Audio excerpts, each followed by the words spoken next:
এটা হচ্ছে অটোমেটিক ডোর ক্লোজার। এই ডোর ক্লোজারের সাথে আমরা পেয়ে যাব তিনটা জিনিস। এটা হচ্ছে বোথ সাইড ট্যাপ, আরেকটা হচ্ছে মাউন্ট এবং আরেকটা হচ্ছে ডিভাইস। এই ডিভাইসটাই মূলত হচ্ছে অটো ডোর ক্লোজার, আপনার ডোরকে অটোমেটিক বন্ধ রাখবে। এটা ব্যবহার করব কিভাবে সেটা দেখে নেই। অ্যাট ফার্স্ট আমরা যেটা করব, এটা হচ্ছে বোথ সাইড ট্যাপ। আমরা এই ট্যাপটির একটা সাইড থেকে ট্যাপটা খুলে নিব। এখন আমরা এই ট্যাপটিকে জাস্ট আমাদের এখানে জাস্ট প্লেস করে বসাই দেব। আমাদের কাজ মোটামুটি শেষ। এখন আমরা যেটা করব, এখান থেকে আরেক সাইডের যে ট্যাপটা আছে সেটাকে আমরা তুলে নেব। জাস্ট আমরা এখান থেকে ট্যাপটা খুলে নিলাম। এখন এটা জাস্ট আমরা আমাদের যে ডোর আছে সেখানে ঠিক উপরের সাথে জাস্ট এটা একদম কোনো ড্রিল করতে হবে না, জাস্ট এটা প্লাগ অ্যান্ড প্লের মতো। জাস্ট আমরা এখন এটাকে এখানে উপরে সেট করে দেব, এভাবে সেট করে দেব। আর এই মাউন্টটির মধ্যেও আপনার বোথ সাইড ট্যাপ আছে। এই মাউন্ট থেকে আমরা ট্যাপটা খুলে নেব।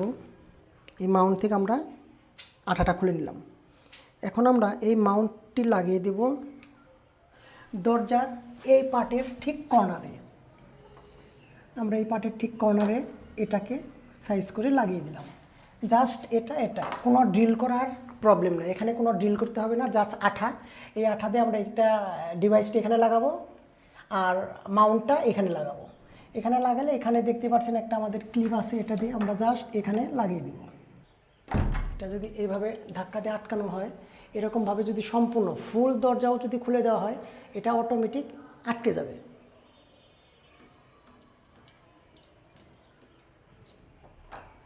এটা হচ্ছে আমাদের ডোর ক্লোজারটির মোটামুটি কাজ। জাস্ট এখান থেকে এটা যদি কেউ খুলে, এভাবে যদি খুলে ফেলে, এটা নিজে নিজে আটকেবে, একদম ক্লোজ হয়ে আটকে যাবে। আমরা যদি দরজাটির বাইরে থেকেও এটা খুলি, বাইরে থেকেও যদি আমরা খুলি, দেখবেন এটা অটোমেটিকভাবে আটকে যাবে, খুবই স্মুথলি আটকেবে, শব্দ হবে না। আশা করি বুঝতে পেরেছেন। যদি এই ডোর ক্লোজারটি আপনি আপনার বাসায় নিতে চান, তাহলে অবশ্যই উপরে বা নিচে একটা লিঙ্ক পেয়ে যাবেন। অর্ডার নাও বাটনে ক্লিক করে জাস্ট আপনার নাম ঠিকানা লিখে আমাদের জানিয়ে দিবেন, আমরা আপনার ঠিকানায় পৌঁছে দেব। ধন্যবাদ, ভালো থাকবেন।